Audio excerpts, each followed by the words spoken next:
two guys that were known for being kind of rough in there were the Legion of Doom, who I know you also wrestled. Legion of Doom, absolutely. Uh, you know, Animal and Hawk, they were tremendous again. And I'm not trying to suck up to everyone, but God forbid they're all gone now. But so I could say whatever I wanted if I wanted to say something bad, but I can't. They were fabulous. I did the it was someone had to take the doomsday device, all right, to knock off the top of the shoulders, off of Animal's shoulders. Hawkins off the top rope and clothesline and do a complete backflip, boom, and pancake out. Well, that night up in and we were in Ottawa again, up in Canada, I decided I was going to help a little bit. And you know what, they had said to me, just let us direct it. We got it. We got it. We're gonna line you up. We're gonna boom, and he's gonna catch you. He's gonna barely touch you. So basically, I'm just getting think of not this, but think of the legs and just getting flipped over.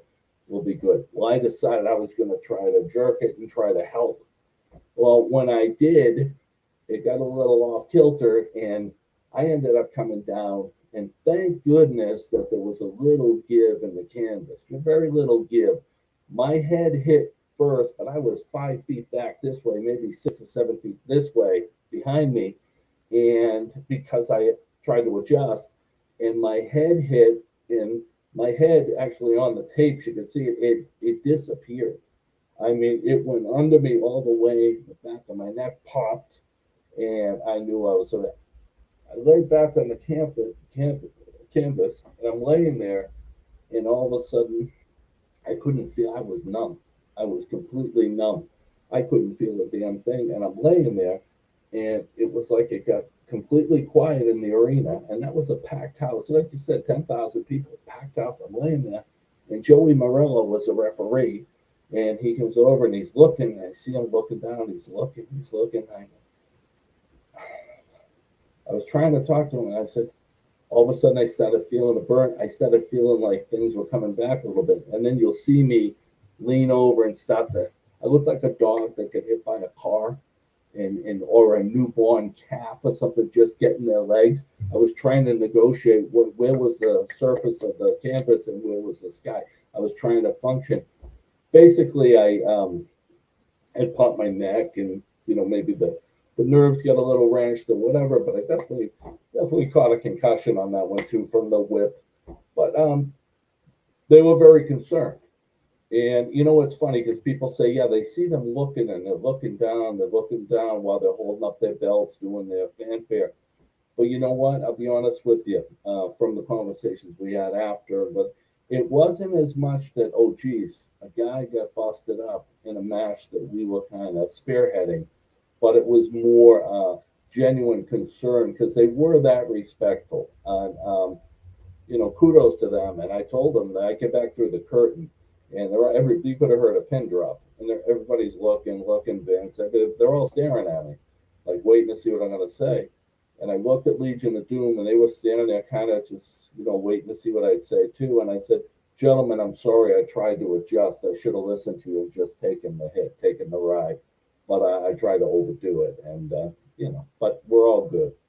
And yeah, but they were great. And actually ran into Hawk when I was working with Hulk Hogan down in Florida, and he was, they were friendly, and he was down there, and that was 1994. That's the last time I saw him. But yeah, good salt of the earth, real deal, real men. Now I know that obviously they have multiple medical doctors and they've had that for about 20 years or so.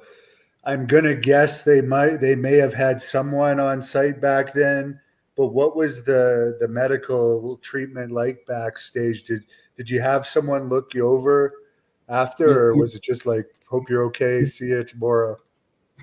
you know what? Being honest, I don't really. I know they do have people there, and I think a lot of times back then it was people from each facility. That's what I'm guessing. They have their own medical staff on hand, or I'm sure it's tied in with the company, with Titan and with WWF, whatever, with the facilities they're entering, because probably have to pay a certain amount to have medical professionals on site. But no, you know what though, I wouldn't really know that night because I kind of downplayed the heck out of it because I didn't want to be that guy that got hurt or got twisted, and I didn't realize. But you know what? I give him in his with respect to Terry Garfin. He called the room that night and he said, well, "Listen, well, you know, you're working again tomorrow and this and that." He goes, "But if you need the time, don't worry. We're going to take care of you. We're going to pay you. We're going to be, but you know, just want to make sure you're all right. If you need to go to the doctor, if you need to go to the hospital, if you feel that you need to get it checked out further, we got no problem with that." And you know, and I just I didn't. I was in. I think I was in the next. Yeah, no, I know. I was in the next night, and I was stiff as heck. But you know, it was busted up pretty good.